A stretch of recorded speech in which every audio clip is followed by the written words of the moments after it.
கிராமத்து பாரம்பரியம் நேயர்கள் அனைவருக்கும் அன்பான வணக்கம். இப்போ சாபத்தால் பாம்பாக மாறிய பிராமணரை பற்றி நாம் இப்போ பார்க்கலாம். அந்த வீடியோக்குள்ளே போகிறதுக்கு முன்னாடி என்னோடய சேனலை இதுவரைக்கும் நீங்கள் சப்ஸ்கிரைப் பண்ணலை அப்படின்னா சப்ஸ்கிரைப் பண்ணிக்கங்க. அப்போ தான் நான் போடுற ஒரு வீடியோவும் உங்களுக்கு தொடர்ந்து வந்துக்கிட்டே இருக்கும். இப்போ வீடியோக்குள்ளே போகலாம். நாம் எந்த ஒரு செயலை செய்தாலும் நிதானத்தோடு கவனமாக செய்ய வேண்டும். இல்லையெனில் சில சமயங்களில் அது பேராபத்தை நமக்கு விளைவிக்கும். அதற்கு உதாரணமாக இங்கு ஒரு பிராமணர் செய்த விளையாட்டுத்தனமான காரியம் அவருக்கே வினையானது எப்படி என்று பார்க்கலாம். தன்னுடைய மனைவியை கொத்திய பாம்பு இனத்தை அழிப்பதாக சபதம் செய்திருந்த குருமுனிவர் வழியில் நடந்து செல்லும்போது ஒரு பாம்பை பார்த்து அதை குச்சியால் பலமாக அடித்தார். அப்போது காயமடைந்த பாம்பு பிராமணரை பார்த்து, "ஓ பிராமணரே, நீ என்னை கொல்கிறாய் ஏன்? நான் விஷம் இல்லாதவன், நான் மற்ற பாம்புகளைப் போலவா இருக்கிறேன்?" என்று கேட்டது. அதற்கு முனிவர் தன்னை பற்றியும் தன்னுடைய சபதம் பற்றியும் எடுத்து கூறினார். மேலும் ஒரு பாம்பு பேசுவதை இதுவரை பார்க்காத முனிவர் பாம்பிடம், "உண்மையை சொல், நீ யார்?" என்று கேட்டார். அதற்கு பாம்பு, "நான் ஒரு பிராமணன். எனக்கு கெச்சர் என்ற ஒரு நண்பர் இருந்தார். கெச்சர் மிகவும் மதவாதி, உண்மையுள்ளவர் மற்றும் அவரும் ஒரு பிராமணர் ஆவார்.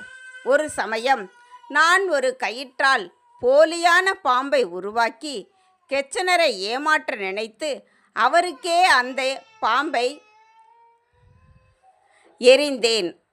அந்த நேரத்தில் யாகத்தில் அமர்ந்திருந்த கெச்சர் போலியான பாம்பை பார்த்து திகிலடைந்தார்.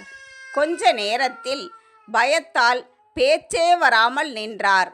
பிறகு அது சாதாரண கயிறு என்பதை கண்டறிந்தவுடன் என்னை நோக்கி கோபமாக வந்தார்.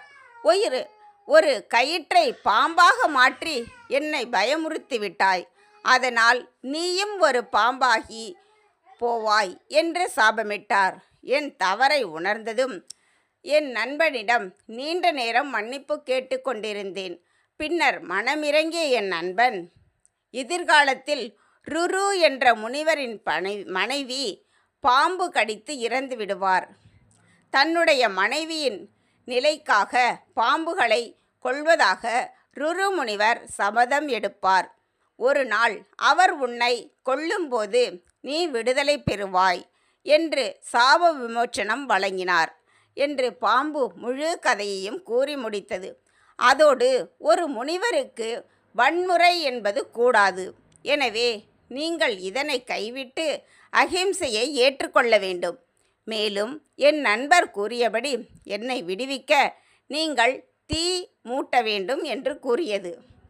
முனிவரும் அதை ஏற்று அவ்வாறே செய்ய பிராமணர் பாம்பின் வாழ்க்கையிலிருந்து வெடிபட்டார்.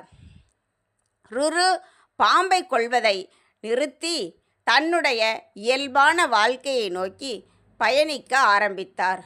இதிலிருந்து எந்த ஒரு செயலை செய்தாலும் நிதானத்துடன் பிறருக்கு துன்பம் அளிக்காத வண்ணம் செய்ய வேண்டும் என்பதை அறிந்து கொண்டோம். இந்த வீடியோ பிடிச்சிருந்தா லைக் பண்ணுங்கள், ஷேர் பண்ணுங்கள், கமெண்ட் பண்ணுங்கள். மறக்காமல் பெல் பட்டனை ப்ரெஸ் பண்ணுங்கள். நன்றி, வணக்கம்.